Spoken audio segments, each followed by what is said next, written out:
الحمد لله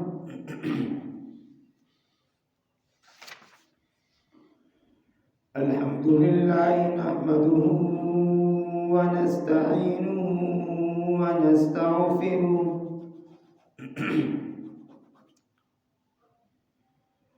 ونؤمن به ونتوكل عليه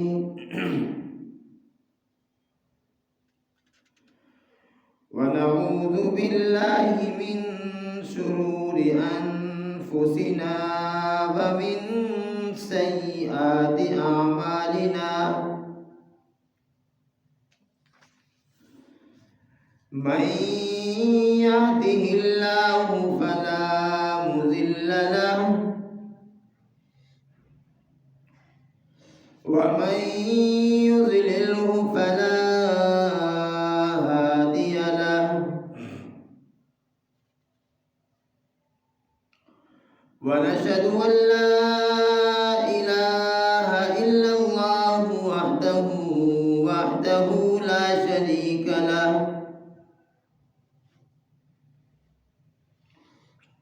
ونشهد أن سيدنا وسندنا وحبيبنا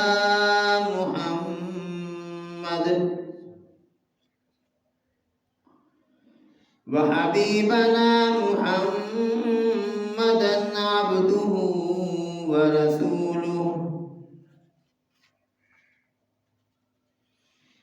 صلى الله تعالى عليه وعلى آله وأصحابه وعلى آله وأصحابه وبارك وسلم تسليما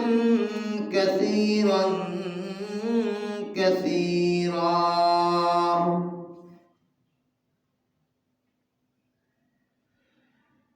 أما بعد فأعوذ بالله من الشيطان الرجيم بسم الله الرحمن الرحيم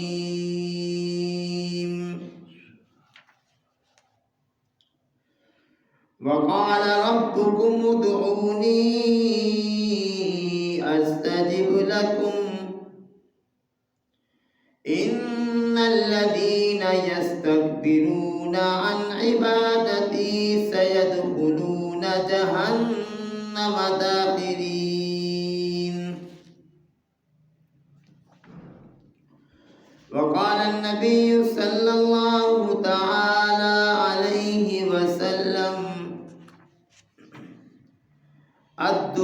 الدعاء مخ العبادة أو كما قال عليه الصلاة والسلام آمنت بالله صدق الله مولانا العلي العظيم وبلغنا رسوله النبي الكريم ونحن على ذلك لمن الشاهدين والشاكرين الحمد لله رب العالمين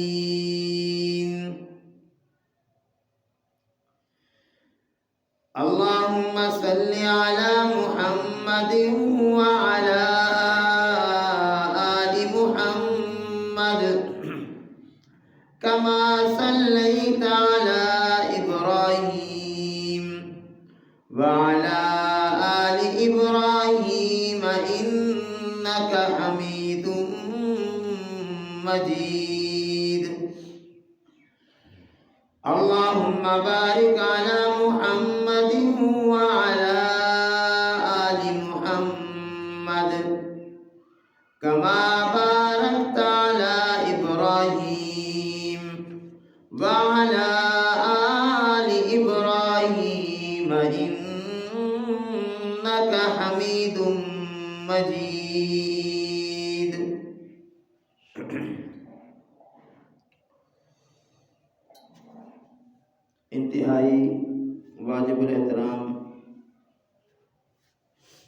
قابل قدر دوست اور بزرگوں،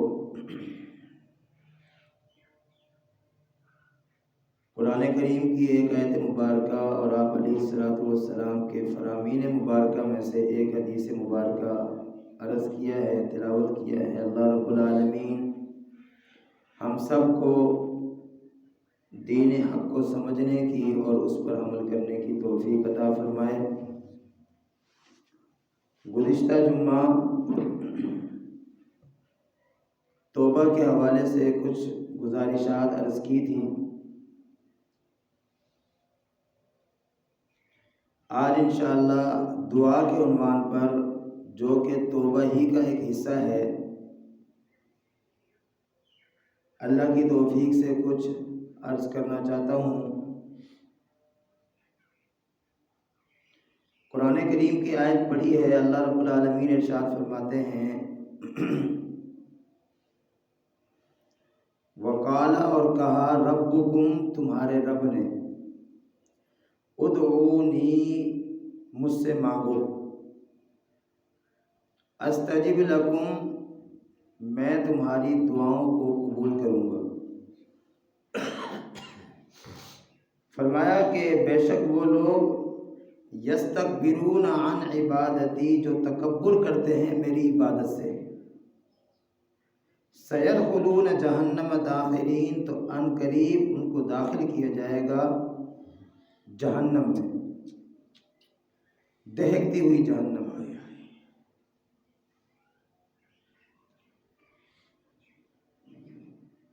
حدیث مبارکہ ہے، رسول اکرم صلی اللہ علیہ وسلم نے ارشاد فرمایا کہ دعا عبادت کا مغز ہے، دعا عبادت کا نچوڑ ہے، دعا عبادت کا خلاصہ ہے۔ آیت مبارکہ میں اللہ مانگنے کا حکم دے رہے ہیں اور نہ مانگنے والے کو متکبر قرار دے رہے ہیں کہ جو اللہ سے نہیں مانگتا وہ تکبر کرتا ہے، اور متکبر کی سزا جہنم ہے۔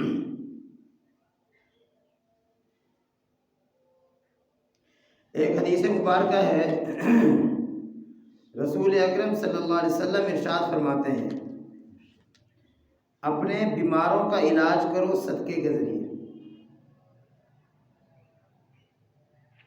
صدقہ دے کر مریضوں کا علاج کرو۔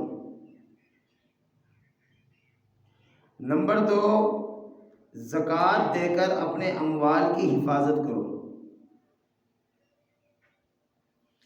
اور نمبر 3، دعاؤں کے ذریعے آفات، مشکلات، پریشانیاں، بیماریاں، ان سے حفاظت کرو۔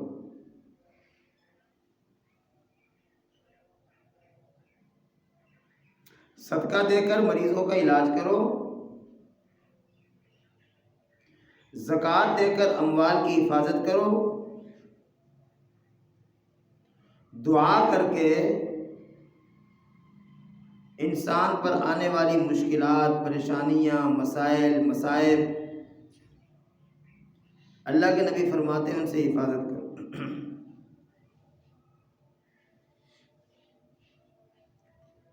یہ اللہ رب العالمین کا ہم پر احسان ہے، اس کا کرم ہے کہ ایک چیز کا فائدہ خالصتاً ہمیں ہے، اللہ کو نہیں، لیکن پھر بھی اللہ اس کام کے کرنے کا حکم فرما رہے ہیں۔ دعا کرنے کا فائدہ میری ذات کو ہے، اللہ کو کیا فائدہ ہے، لیکن اللہ دعا کرنے کا حکم دے رہے ہیں، اور دعا کرنے کے نتیجے میں اس دعا کی قبولیت کی ضمانت دے رہے ہیں۔ دعا نہ کرنے والے کے لیے اللہ رب العالمین سزا کا اعلان فرما رہے ہیں کہ بندہ اس سزا سے ڈر کر دعا مانگنا شروع کر دے۔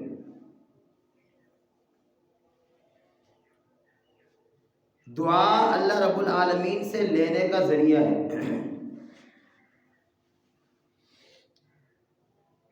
تو پہلی بات جو میں نے حدیث مبارکہ عرض کی کہ رسول اکرم صلی اللہ علیہ وسلم فرما رہے ہیں کہ صدقہ دے کر مریضوں کا علاج کرو،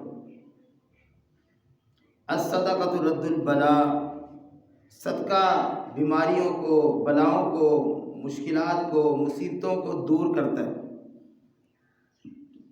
صدقہ اللہ رب العالمین کے غصے کو ٹھنڈا کرتا ہے۔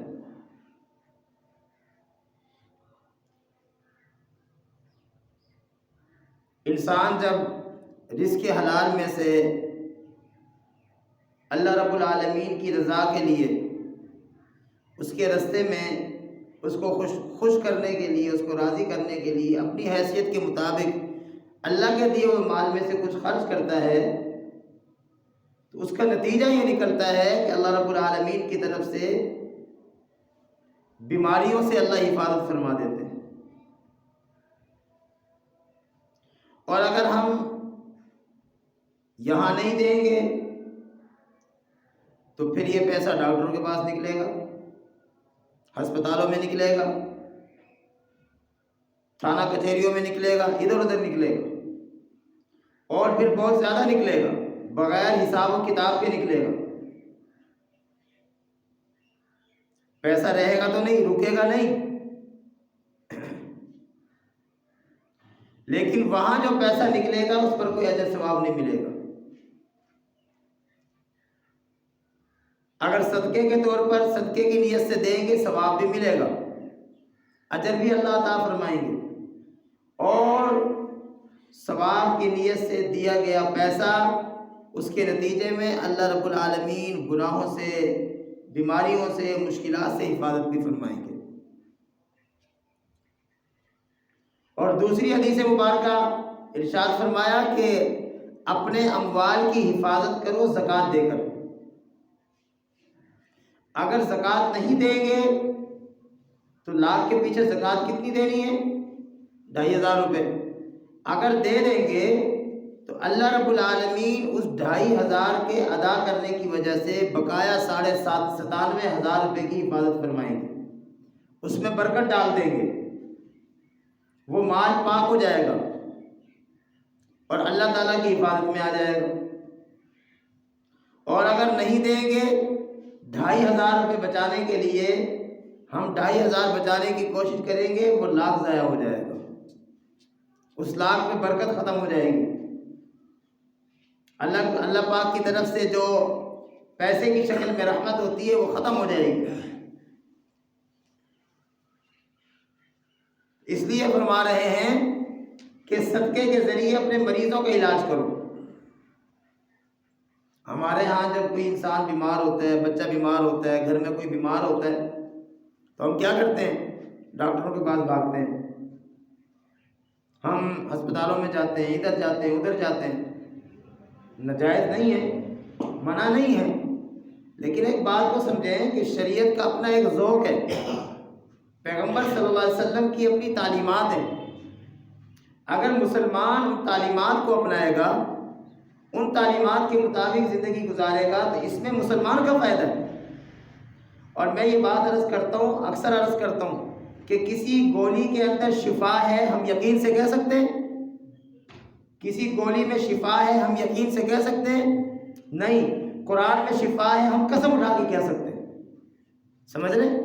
کسی گولی میں، کسی دوائی میں شفا ہے ہم یقین سے نہیں کہہ سکتے، لیکن کسی قرآن پاک کی آیت کے اندر شفا ہے ہم قسم اٹھا کر کہہ سکتے ہیں۔ اب مسلمان کے پاس دو طرح کی چیزیں ہیں۔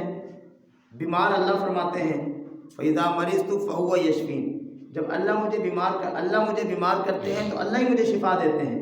جب بھی میں بیمار ہوتا ہوں اللہ مجھے شفا دیتے ہیں، یہ بات تو یقینی ہے۔ اب ہمارے پاس بیمار ہونے کے بعد دو رستے ہیں۔ ایک رستہ یہ ہے میں بیمار ہو جاؤں، گھر سے نکلوں، ڈاکٹر کے پاس جاؤں، کیوں بھائی؟ کہ وہاں سے دوائی لاؤں گا، میں ٹھیک ہو جاؤں گا، ایک رستہ یہ ہے۔ اور دوسرا رستہ کیا ہے؟ میں مسلمان ہوں، میرے گھر میں قرآن موجود ہے، الحمدللہ میں مسلمان ہوں، میرے پاس رسول اکرم صلی اللہ علیہ وسلم کی تعلیمات موجود ہیں، اب میں وضو کروں، وضو کرنے کے بعد میں قرآن پاک کی آیات کی تلاوت کروں، سورہ فاتحہ پڑھوں، آخر کی 2 سورتیں معوذتین پڑھوں، آیت الکرسی پڑھوں، ہاں جی، اپنے اوپر دم کروں، کامل یقین کے ساتھ کہ اللہ مجھے شفا عطا فرما دیں گے۔ اب میں ڈاکٹر کے پاس جاؤں، گھر سے بھی نکلوں، ڈاکٹر کے پاس جاؤں، پیسہ بھی لگاؤں، لیکن شفا ملنا یقینی نہیں ہے، اور قرآن پاک کی تلاوت کروں، ہاں جی، سورہ فاتحہ پڑھوں، سمجھ آ رہی ہے، نہ کوئی پیسہ ملا، نہ کوئی تکلیف ہوئی، جانے آنے کی کوئی تکلیف نہیں ہے، انذار کی کوئی تکلیف نہیں ہے، لیکن اس قرآن پاک کے پڑھنے میں یقیناً شفا ہے، یقیناً شفا ہے۔ ایک اور بات سمجھ لیں، بالفرض اگر اللہ رب العالمین کی طرف سے اس وقت شفا مقدر میں نہ بھی لکھی ہوئی، شفا مقدر میں نہ بھی لکھی ہوئی، تو کم سے کم قرآن پڑھنے کا ثواب تو ملے گا۔ ہاں بھائی، قرآن پاک کو ہاتھ لگانے کا، قرآن پاک کو دیکھنے کا، قرآن پاک کی تلاوت کرنے کا ثواب تو ملے گا۔ تو میں عرض یہ کر رہا ہوں، رسول اکرم صلی اللہ علیہ وسلم فرما رہے ہیں کہ کیا کرو، صدقے کے ذریعے اپنے مریضوں کا علاج کرو۔ یہ تو اللہ کے نبی نے فرمایا، سمجھ آ رہی ہے، یہ تو رسول اکرم صلی اللہ علیہ وسلم نے فرمایا، کسی ڈاکٹر کی، کسی پروفیسر کی یا کسی عالم کی بات تو ہے نہیں کہ اس میں غلطی کا امکان ہے، یہ تو اللہ کے نبی صلی اللہ علیہ وسلم کا فرمان ہے، جو سچوں کے سردار ہیں، ہاں جی، جو امام الصادقین ہیں، جو سچوں کے سردار ہیں۔ یہ دھوپ نکلی ہوئی ہے، سورج کے نکلنے کی دلیل ہے، ممکن ہے میری آنکھ دھوکہ کھائے اور یہ غلط ہو سکتا ہے، لیکن رسول اکرم صلی اللہ علیہ وسلم کا فرمایا تو غلط نہیں ہو سکتا۔ اس لیے میں عرض یہ کر رہا ہوں کہ اب دیکھیں، بیمار انسان ہو جاتا ہے، اللہ پاک نے نظام بنایا، انسان بیمار ہو جاتا ہے، بچے بیمار ہو جاتے ہیں، لیکن ایک یہ ہے کہ انسان اس بیماری کے لیے اسباب کے درجے میں ادھر بھاگے، ادھر بھاگے، ادھر بھاگے، اور وہ اسباب اختیار کرے جن اسباب کے نتیجے میں شفا ملنا یقینی نہیں ہے۔ اس کے مقابلے میں ہمارے پاس الحمدللہ بہترین نظام موجود ہے، قرآن کی شکل میں موجود ہے، رسول اکرم صلی اللہ علیہ وسلم کی تعلیمات کی شکل میں موجود ہے، ہم اس کو اختیار کریں، اور اختیار کرنے کے بعد اللہ کی ذات پر بھروسہ کریں۔ ڈاکٹر سے جو دوائی لے کر آتے ہیں تو بھی تو بھروسہ ہی کرتے ہیں نا، جب بھی تو ہم اعتماد ہی کرتے ہیں کہ بھائی ڈاکٹر نے دوائی دی ہے، بچہ رو رہا ہوتا ہے، بلک رہا ہوتا ہے، بے چین ہو رہا ہوتا ہے، ہم بچے کو کہتے ہیں بیٹا کوئی بات نہیں، کوئی بات نہیں، ابھی آپ کو دوائی دی، ٹھیک ہو جائے گی، امید ہی تو ہوتی ہے، تو وہاں بھی تو امید ہوتی ہے، تو یہاں امید نہیں، یہاں تو یقین ہوتا ہے، کیونکہ رسول اکرم صلی اللہ علیہ وسلم نے فرما دیا ہے یقیناً شفا ملے گا۔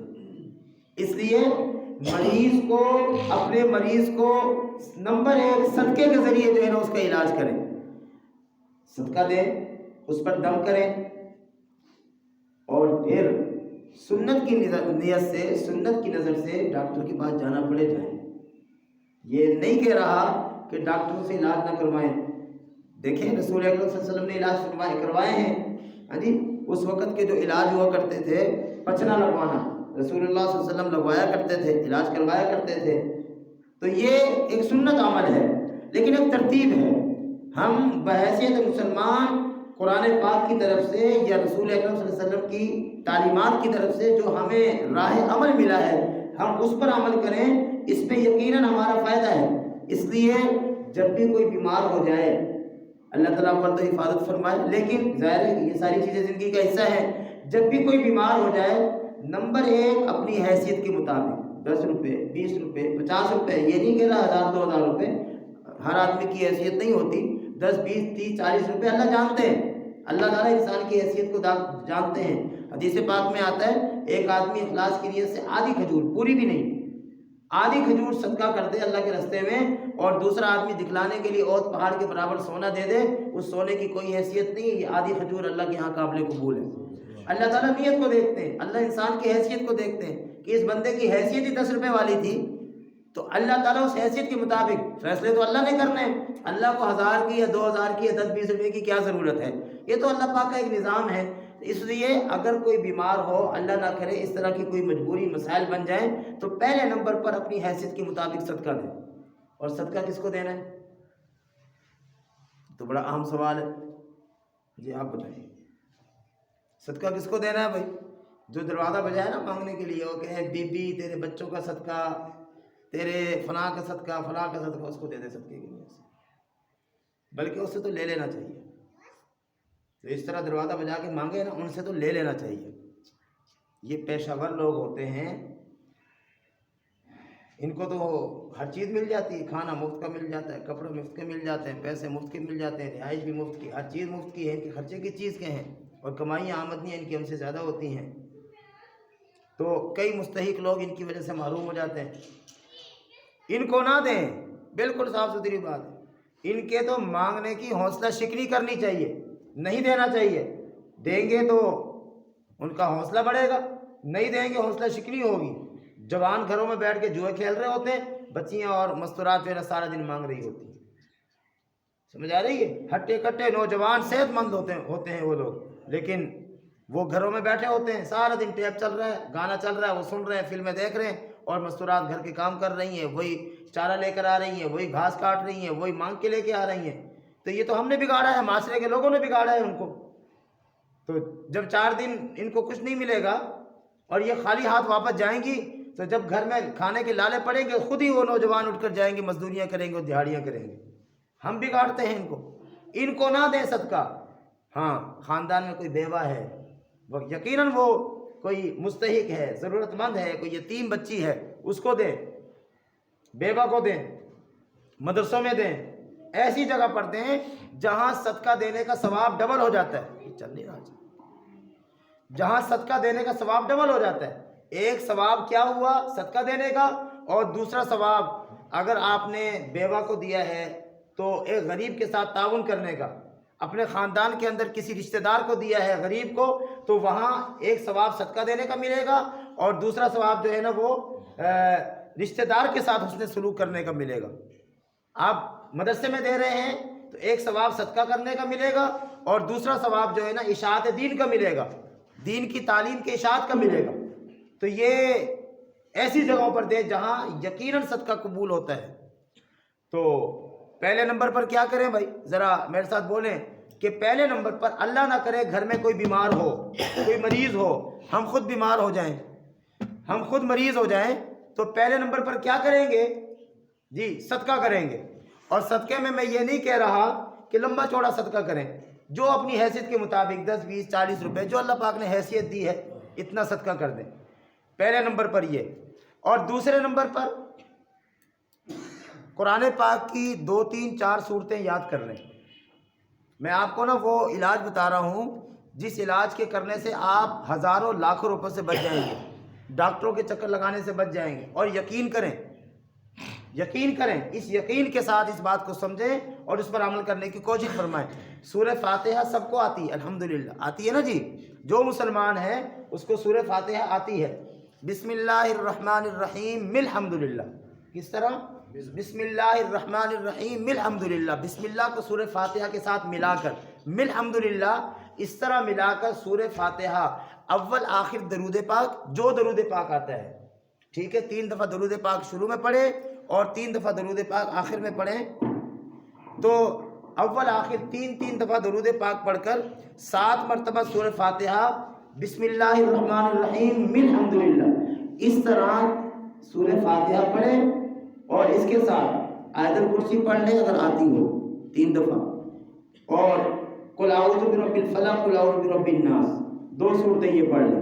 اگر قل اعوذ برب سورۃ الکافرون، قل یا ایھا الکافرون اور قل ھو اللہ احد یہ بھی آتی ہیں تو بہت ہی اچھا ہے، یعنی 4 صورتیں وہ ہو گئی، آیت الکرسی ہو گئی اور سورہ فاتحہ 7 مرتبہ، 3 دفعہ آیت الکرسی اور یہ چاروں کل، اور 7 مرتبہ سورہ فاتحہ بسم اللہ الرحمن الرحیم الحمدللہ پڑھ کر، اور پھر آخر میں درود پاک پڑھ کر دم کر دیں۔ سمجھ آ رہی ہے؟ جب حضرت حسن رضی اللہ تعالیٰ عنہ یا حضرت حسین رضی اللہ تعالیٰ عنہ بیمار ہوتے تھے اور رسول اکرم صلی اللہ علیہ وسلم کے پاس ان کو لایا جاتا تھا، بخاری شریف کی حدیث ہے، تو آپ علیہ السلام ایک دعا پڑھ کر دم فرماتے تھے، اللہم اذھب الباس رب الناس اشفی انت الشافی لا شفاء الا شفاؤک شفاء لا یغادر سقما۔ یہ دعا ہے، اگر یاد ہو جائے تو بہت اچھا ہے، اگر یاد کرنے کا ذوق ہو تو مجھ سے نماز کے بعد لکھوا لیں، میں لکھ کر دے دوں گا، آپ یاد فرما لیں۔ لیکن اگر وہ دعا نہ بھی آتی ہو تو یہ میں نے 3 4 چیزیں بتائی ہیں، ان کو یاد فرمائیں۔ یاد فرمانے کے بعد پورے یقین کے ساتھ اگر خود بیمار ہیں اپنے اوپر، اپنے بچوں پر، جو بھی بیمار ہے اس کے اوپر دم کر دیں۔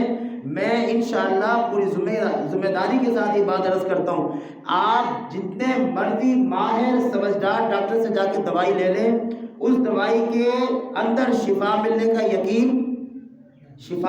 یقین نہیں ہے، لیکن قرآن پاک کی ان آیت کے اندر شفا ملنے کا کامل یقین ہے۔ کامل یقین ہے اور یقین کے ساتھ ان چیزوں کو کریں تو کیا ہوگا؟ ہاں بھائی بولیں۔ نمبر 1، آپ کے ہمارے مریض کو اللہ تعالیٰ صحت عطا فرما دے، ٹھیک ہے؟ اور بالفرض دوائی کھانے سے، ہر دوائی سے انسان کو صحت تھوڑی ملتی ہے، ٹھیک ہے؟ بالفرض اللہ پاک کے یہاں اگر شفا ملنا مقدر میں نہیں ہے، چونکہ ہر کام اللہ کے حکم سے ہوتا ہے، ٹھیک ہے؟ لازمی نہیں ہے کہ ہر انسان کو صحت مل جائے، بس اوقات اللہ پاک کا ایک نظام ہوتا ہے، اس نظام کے تحت بندے کے ساتھ معاملات ہو رہے ہوتے ہیں۔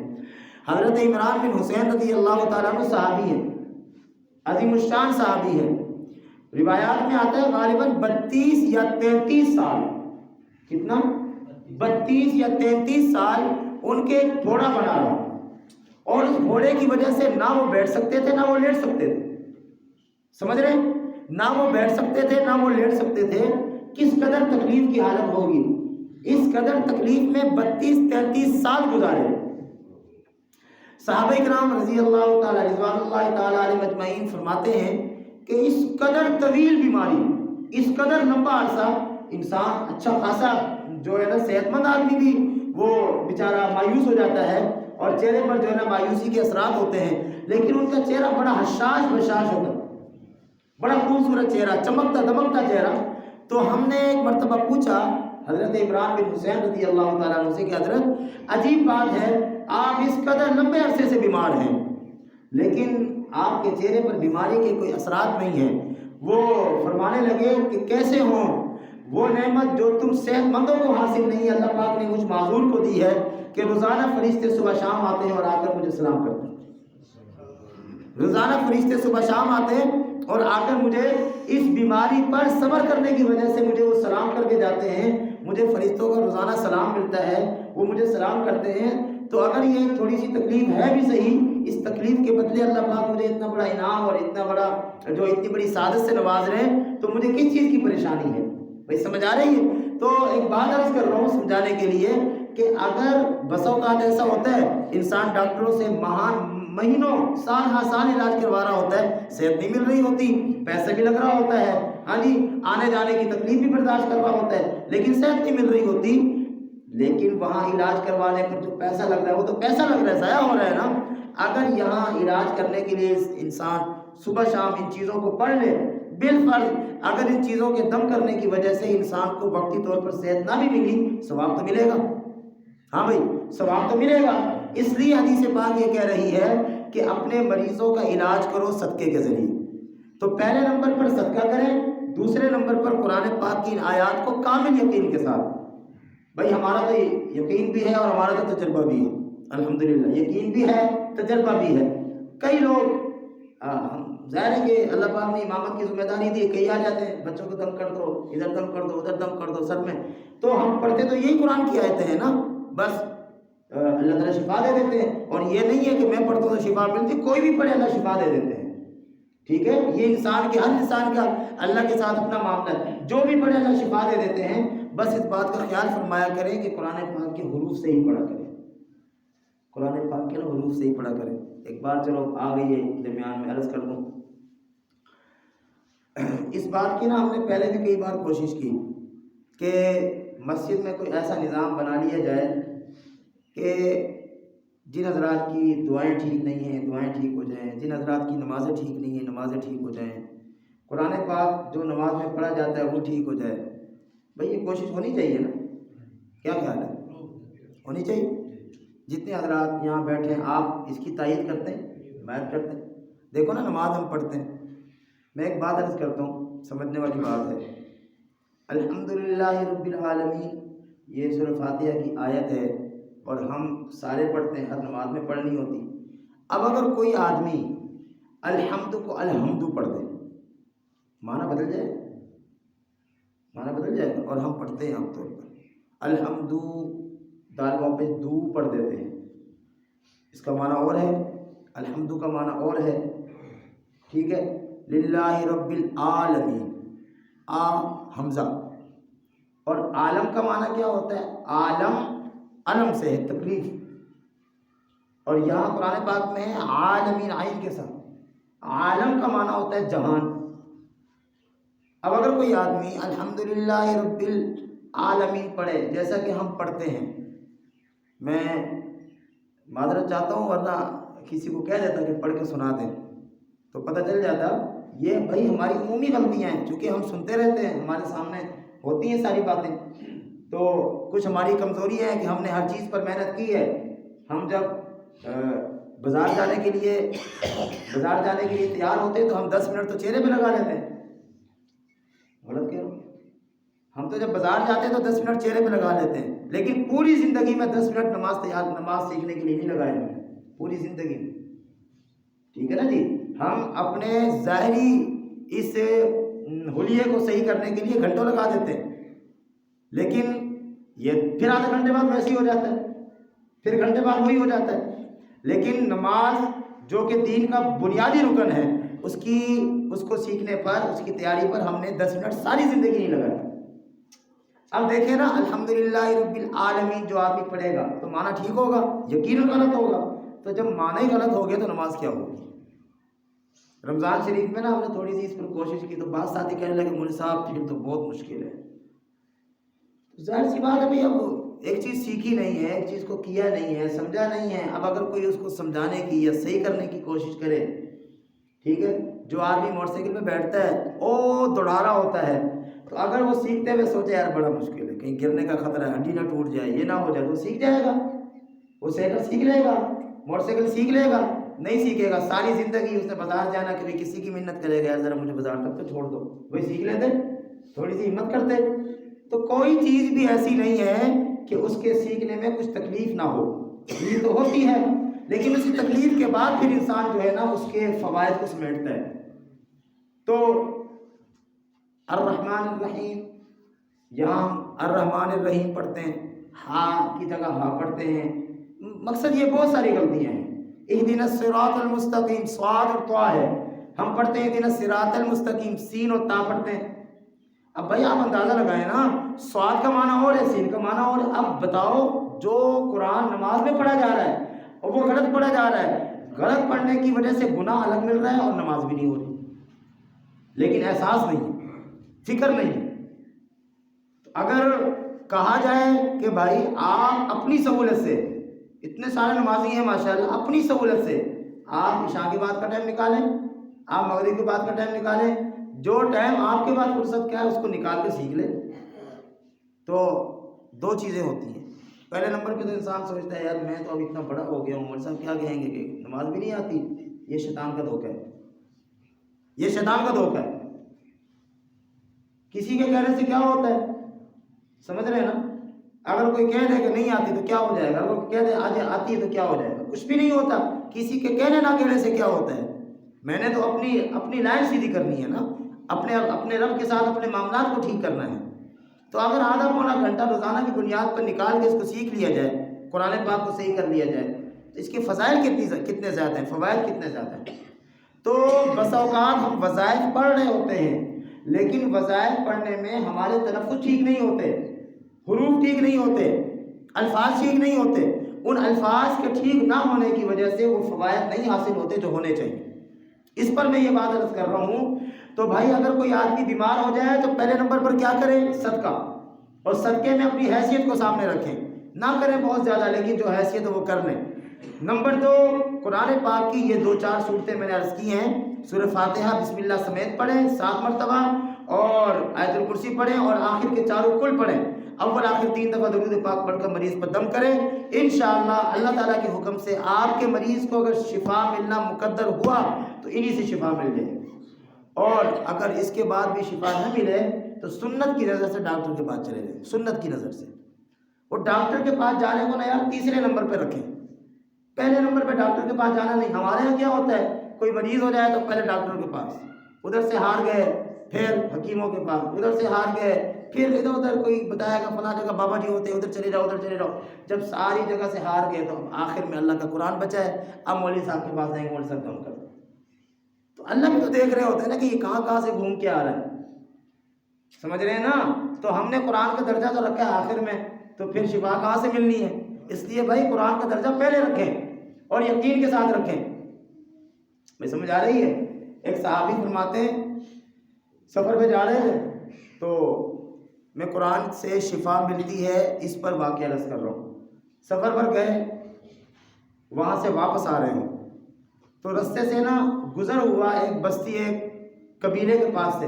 اتفاق سے ان کے پاس کھانے کے لیے کچھ نہیں تھا، تو انہوں نے ان بستی والوں کو کہا بھائی ہمیں کھانا پینا دے دو، ہمارا اکرام کرو، مہمان ہیں، مسافر ہیں. ان بستی والوں نے انکار کر دی. بخاری شریف کی حدیث ہے یہ. ان کا جی ہم نہیں دیتے، یا جو بھی انہوں نے انکار کر دی. بہرحال کیا کر سکتے تھے، یہ وہاں سے آگے چلے.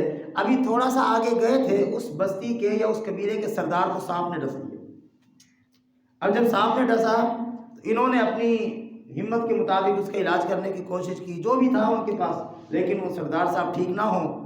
تو پھر کسی آدمی کے ذہن میں آیا کہ یار یہ کچھ لوگ یہاں سے گزرے تھے، یہ جو چلتے پھرتے مسافر ہوتے ہیں ان کے پاس بڑے ٹوٹکے ہوتے ہیں، ذرا ان سے پوچھ لو. تو وہ چند لوگ آئے ان کے پاس، صحابہ کرام رضی اللہ تعالیٰ عنہ اجمعین کے پاس، اور آ کر عرض کیا کہ ہمارے سردار کو سانپ نے ڈس لیا ہے، تو آپ مہربانی کریں کہ آپ کو کوئی دم آتا ہے. تو اس صحابہ کرام کی جماعت کے جو سردار تھے انہوں نے کہا دم تو آتا ہے، دم کروں گا، لیکن چونکہ تم نے ہمارا اکرام نہیں کیا، ہماری مہمان نوازی نہیں کی، اب میں دم کے بدلے میں کچھ لوں گا. تو روایات میں آتا ہے کہ انہوں نے 30 بکریاں طے کی. اس کا یہ مطلب نہیں ہے کہ دم کرنے والا پیسے طے کرتا پھرے، یہ مطلب نہیں ہے.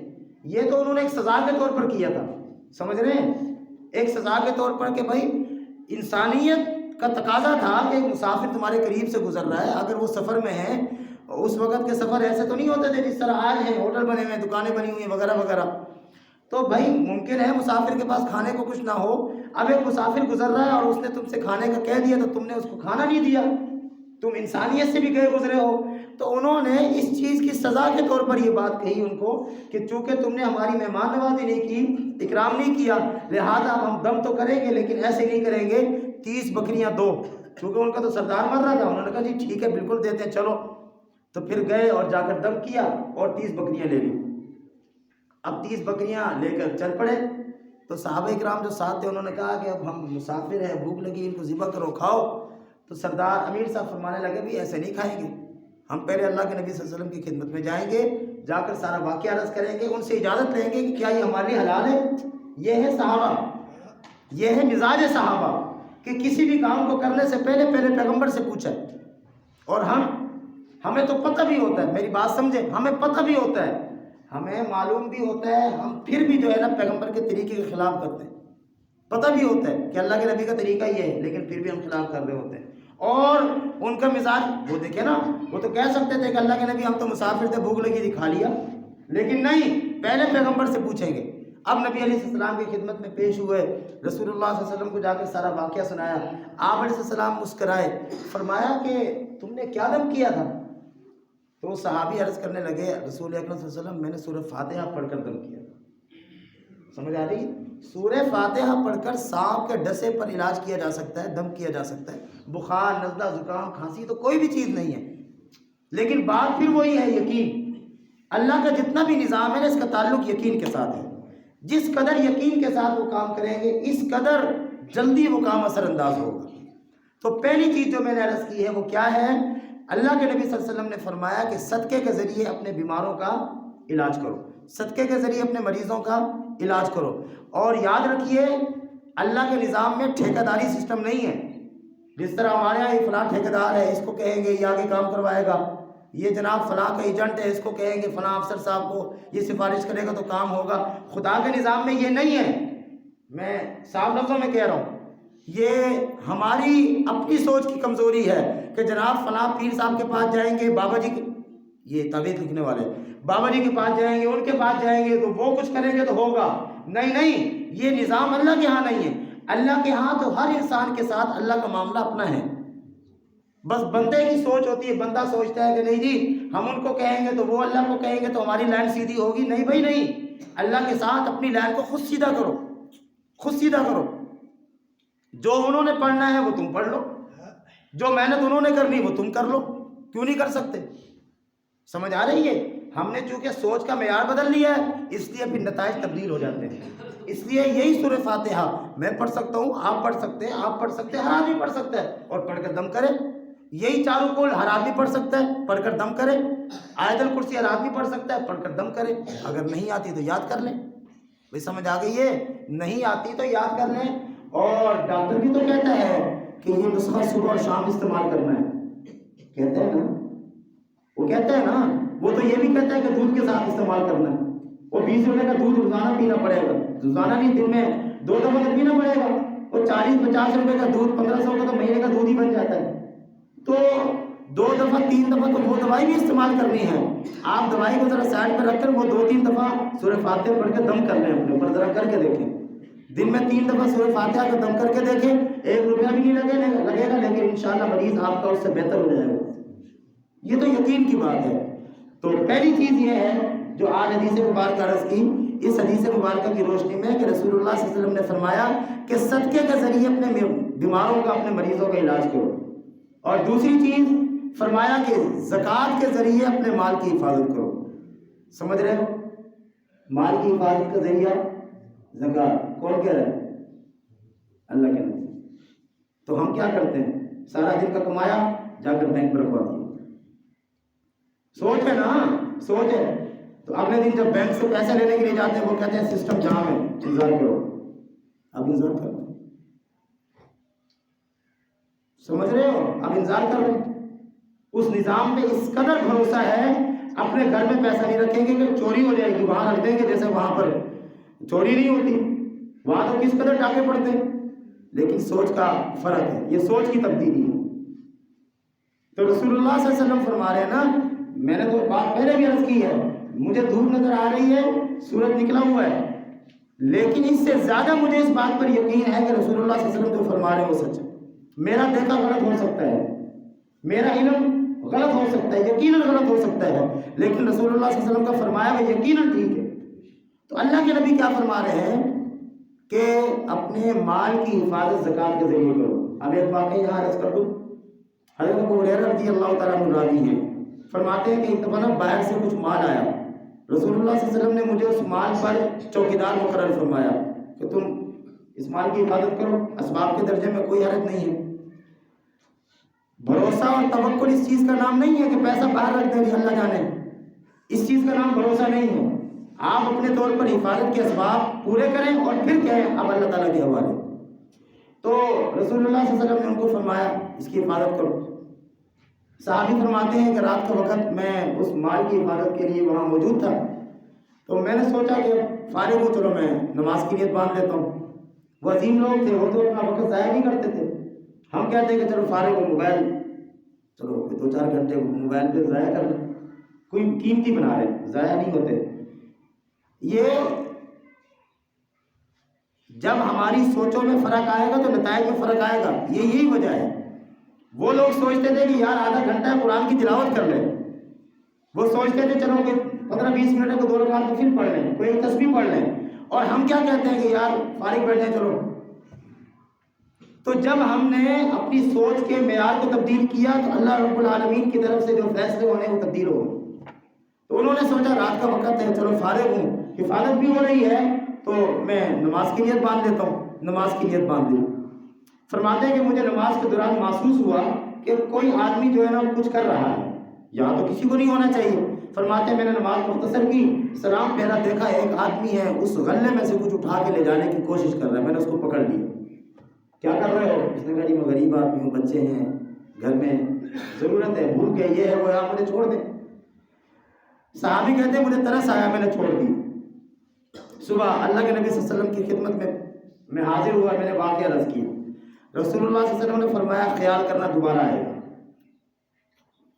صحابی کہتے ہیں کہ میں بڑا متحیر ہوا، متجسس ہوا، رات ہوئی تو میں دوبارہ حفاظت کرنے کے لیے وہاں گیا تو انتظار کرتا رہا، کافی رات گزر گئی، تو میں نے کہا چلو نماز کی نیت باندھ لیتا ہوں۔ نماز کی نیت باندھی تو دوبارہ اسی طرح ہوا، مجھے محسوس ہوا کہ کوئی آدمی آیا ہے اور مال اس میں سے کچھ اٹھانے کی کوشش کر رہا ہے۔ میں نے نماز مختصر کی، میں نے پھر اس کو پکڑا، اس نے پھر وہی بات کہی کہ یار میں غریب آدمی ہوں، گھر میں کچھ نہیں ہے وغیرہ وغیرہ، میں نے اس کو چھوڑ دیا۔ دوسری صبح پھر اللہ کے نبی صلی اللہ علیہ وسلم کی خدمت میں حاضر ہوا، رسول اللہ صلی اللہ علیہ وسلم کو سارا واقعہ عرض کیا، اللہ کے نبی نے فرمایا خیال کرنا دوبارہ آئے گا۔ تیسری رات ہے، صحابی دوبارہ نماز پڑھنے وہ پھر آیا، صحابی نے نماز مختصر کی اس کو پکڑ لیا، کہا آج نہیں چھوڑوں گا، آج نہیں چھوڑوں گا، تو 3 دن سے یہ کام کر رہا ہے، آج نہیں چھوڑوں گا۔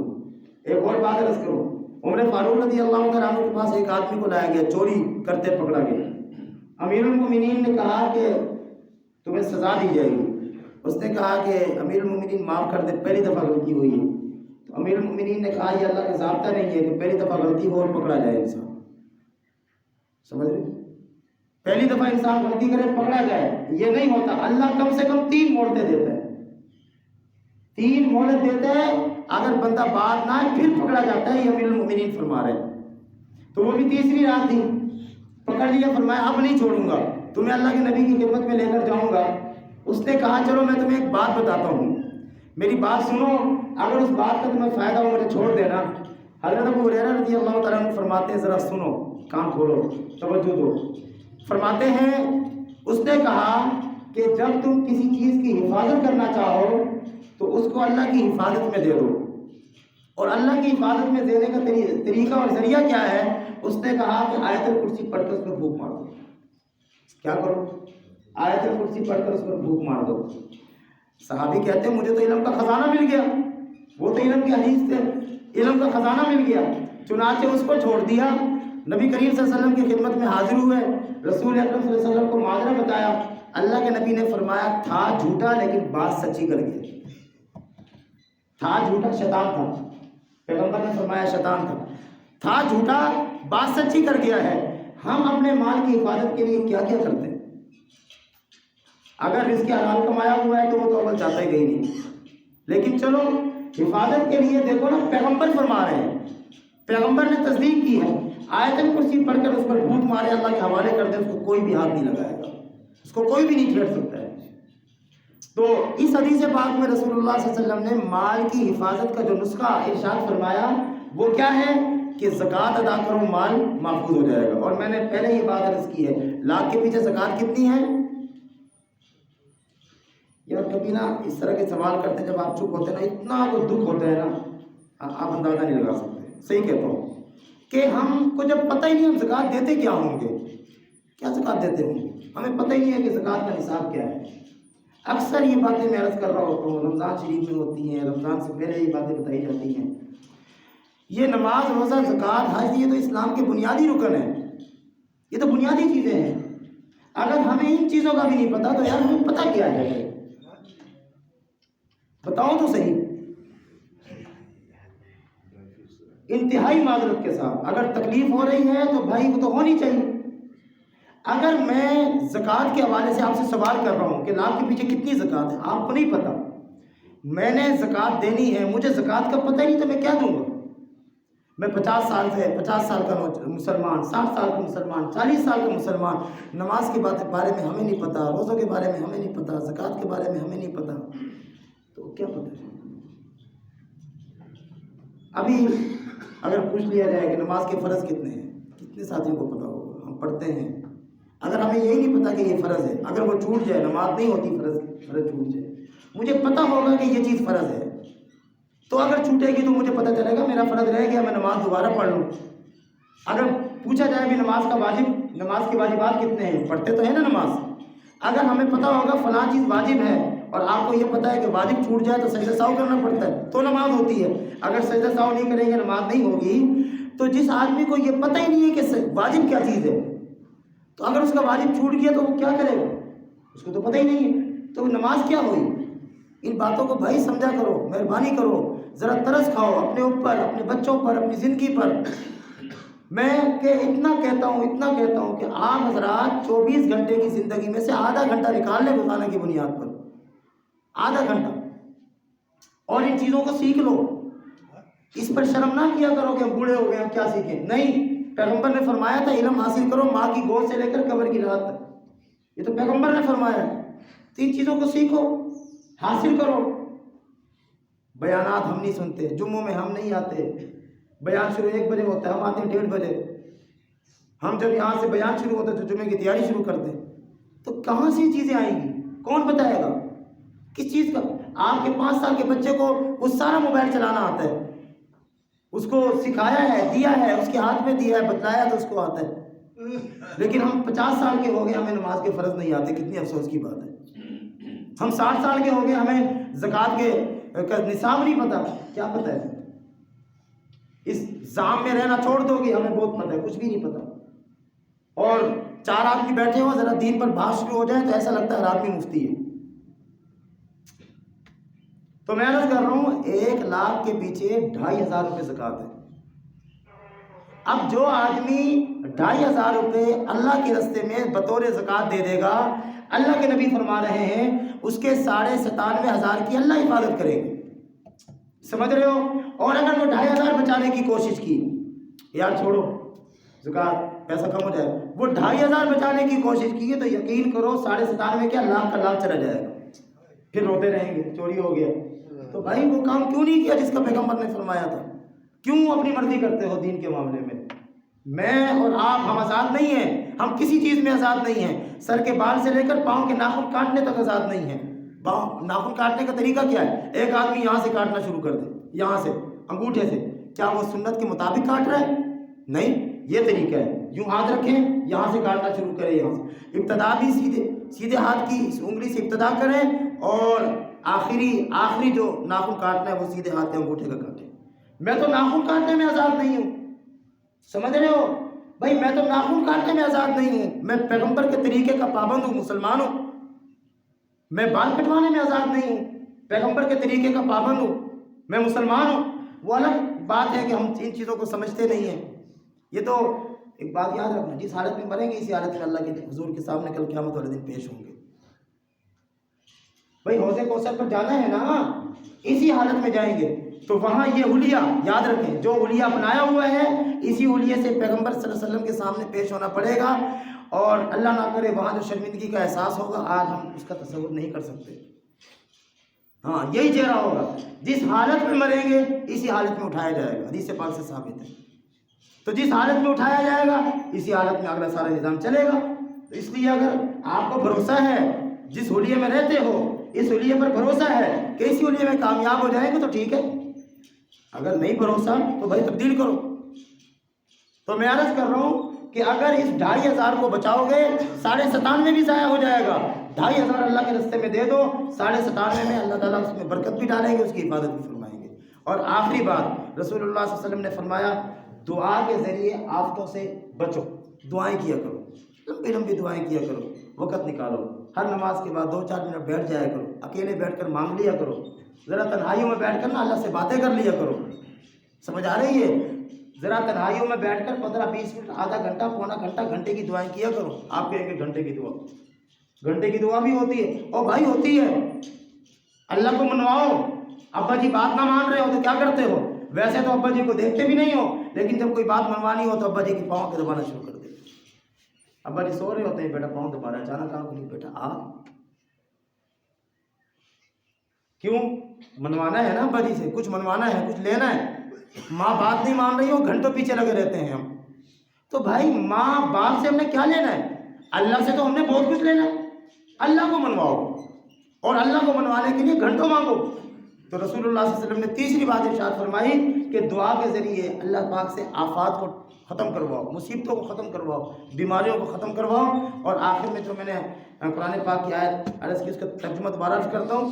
اللہ فرماتے ہیں کہ قال ربکم ادعونی, اللہ فرماتے ہیں کہ مجھ سے مانگو, مجھ سے مانگو. اللہ فرما رہے ہیں جب تم مجھ سے مانگو گے استجب لکم, میں تمہارے مانگنے کو قبول کروں گا. مجھ سے دعائیں کرو, جب تو دعا کرو گے تو میں تمہاری دعاؤں کو قبول کروں گا. اور عجیب بات ہے, فرمایا ان الذین یستکبرون عن عبادتی, جو آدمی تکبر مجھ سے نہیں مانگتا, جو آدمی مجھ سے نہیں مانگتا وہ تکبر کرتا ہے, اور جو آدمی تکبر کرتا ہے اس کو جہنم میں ڈال دو. یہ خدا کا عجیب نظام ہے. دنیا والوں سے مانگو وہ غصے ہو جاتے ہیں, خدا سے نہ مانگو خدا غصے ہو جاتے ہیں. سمجھ آ گئی ہے؟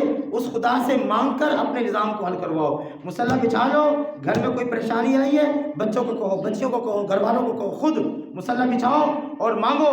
دیکھیں مسئلے کیسے نہیں حل ہوتے. اللہ پاک ہمیں جو کچھ کہا سنا اس پر عمل کرنے کی توفیق عطا فرمائے. سنتے ہیں.